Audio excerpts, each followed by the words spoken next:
Hello everyone, ये कहानी है शियालिन की, जो कि एक बहुत ही बड़ी एक्ट्रेस बनना चाहती है, लेकिन अभी उसे छोटे मोटे रोल्स भी मुश्किल से मिल पाते हैं।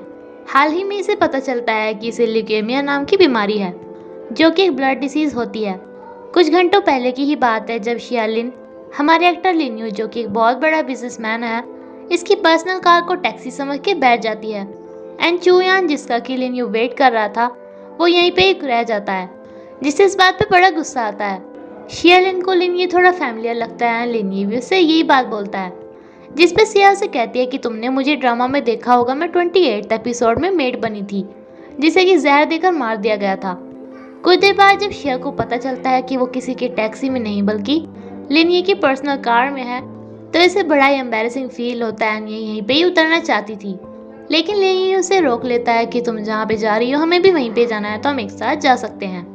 अब एक तो लिन्यू चुयान को छोड़ के यहाँ पे आ गया था, एंड ऊपर से जब चुयान लिन्यू को किसी लड़की के साथ देखता है तो उसे बड़ा गुस्सा आता है।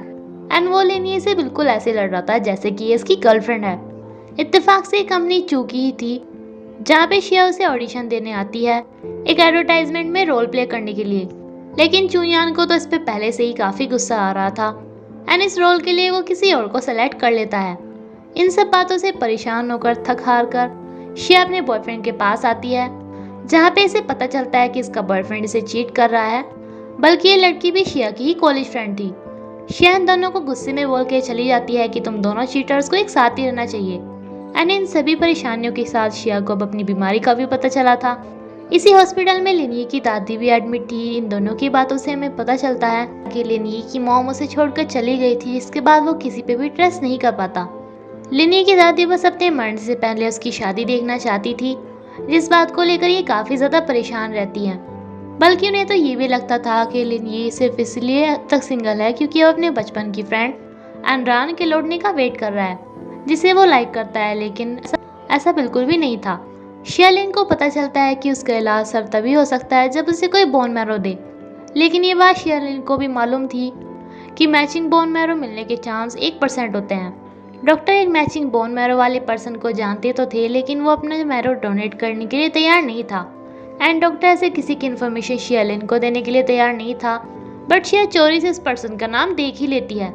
अपनी बीमारी के बारे में वो सबसे पहले अपनी बेस्ट फ्रेंड जिया को भी बताती है। एंड जब ये दोनों मिलकर डोनेटर के बारे में इन्फो कलेक्ट करते हैं, तो इन्हें एक रूमर के बारे में पता चलता है कि लिन्यू चुयान एंड लिन्यू का सेक्रेटरी वैनली गे है, जिनका आपस में लव ट्रायंगल है। अब भले ही नहीं लिन्यू का एड्रेस मिल गया था, लेकिन उससे ऐसे पर्सनली मिलना हर किसी की बात नहीं थी, इसीलिए लिन्यू के जिम टाइम में उससे मिलने के लिए जाते हैं। जिया यहाँ चोट लगने का बहाना करती है, जिसके बाद सेक्रेटरी उसके पास आ जाता है। एंड मौका देख के शिया लिन से मिलने के लिए चली जाती है। जिया ऐसी सिचुएशन बना देती है जैसे कि वैनली इसे मोलेस्ट करने की कोशिश कर रहा था। सबसे पहले तो शिया को देखते ही लिन कहता है कि तुम यहाँ पे भी टपक पड़ी। देन शिया से सारी बात बताती है एंड इसे कन्विंस करने की कोशिश करती है कि वो उसे डोनेट कर दे, लेकिन लिन इसे बोल देता है कि मैं तुम्हारी फालतू में हेल्प क्यों करूं, जिसमें मुझे कोई भी फायदा नहीं है, एंड तुम सर्जरी भी तो करा सकती हो। लेकिन ये तो शिया को ही पता था कि ना तो उसके पास सर्जरी के पैसे हैं, एंड सर्जरी की वजह से उसके सारे बाल भी चले जाएंगे, फिर वो एक्ट्रेस कैसे बन पाएगी। जब लिन नहीं मानता तो शिया उसे डराने के लिए पानी में कूद जाती है एंड बेहोश होने का नाटक करती है। जब उसकी इस बात कि वो बेहोश नहीं है, नाटक कर रही है, ये बात लिन्यू को पता चलती है, तो ये कहता है कि उठ जाओ वरना मुझे तुम्हें CPR देना पड़ेगा।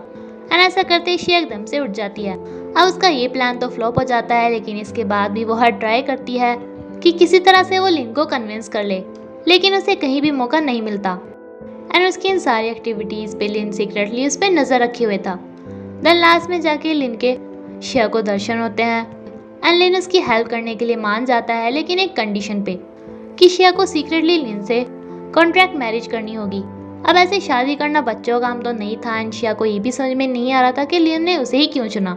इस सब पे सोचने के लिए डिसाइड करने के लिए लिन उसे 1 हफ्ता देता है। इस सब के बारे में जब जिया को पता चलता है तो वो भी उसे सलाह देती है कि उसे शादी कर लेनी चाहिए। एंड शिया के पास भी अपनी बीमारी से छुटकारा पाने के लिए, अपनी जान बचाने के लिए इसके अलावा कोई भी रास्ता नहीं था।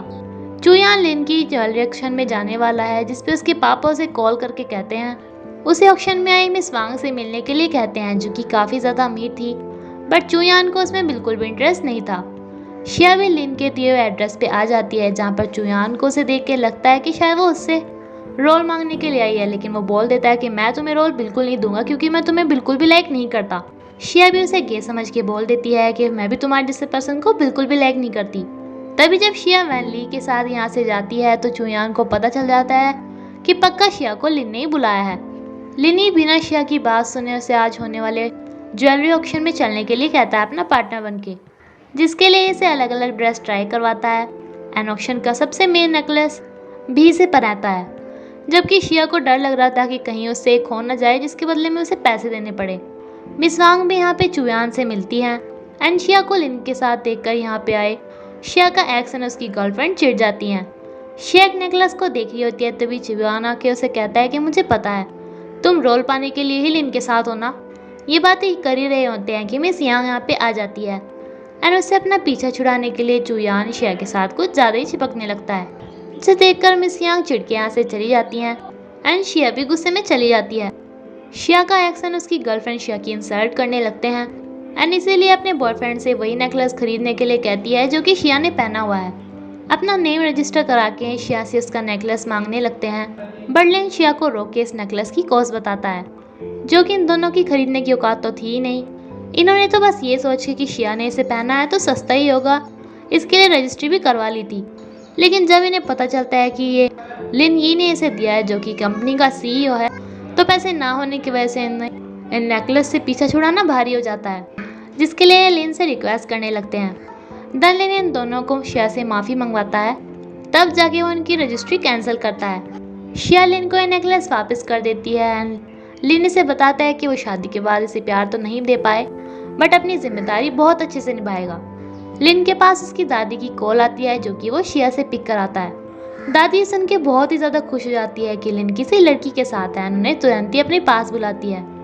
देन लिन उन्हें आगे बताता है कि आपको अब चिंता करने की कोई ज़रूरत नहीं है क्योंकि मैंने अपने लिए लड़की डिसाइड कर ली है।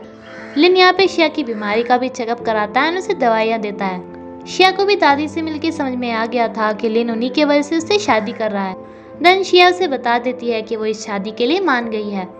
शिया कॉन्ट्रैक्ट में रूल एड्स करती है कि शादी के बाद इनके 2 अलग बेडरूम्स होंगे, किसी की भी शादी से पहले की प्रॉपर्टी ये बाद में शेयर नहीं करेंगे एंड ये फेक मैरिज सिर्फ 1 साल की होगी, जिसके बाद ये अलग हो जाएंगे क्योंकि शिया को बोन मैरो से सर्जरी करा के अपने एक्ट्रेस बनने की करियर पे भी तो ध्यान देना है। लिन इस टाइम को थोड़ा लंबा खींचना चाहता था, जबकि शिया थोड़ा कम करना चाहती थी, इसलिए 2 साल फाइनल किए जाते हैं। शिया ऐसे ही बुक्स देख रही होती है, तभी यहाँ पे लिन आ जाता है, जो कि शिया से पूछता है कि तुम्हें कौन से वाली बुक चाहिए एंड शिया घबरा के बिना देखे ही बोल देती है कि हाँ यही वाली चाहिए। लिन शिया को शादी करने के लिए लेके आ जाता है, जबकि इतनी जल्दी शादी करने में शिया काफ़ी ज़्यादा घबरा रही थी। उसकी घबराहट जब शादी कराने वाला भी नोटिस करता है तो उसे लगता है कि शिया से फोर्सली मैरिज करा रही है, लेकिन इसे दिखाने के लिए फिर इन दोनों को एक लवी डवी कपल बनने की एक्टिंग करनी पड़ती है।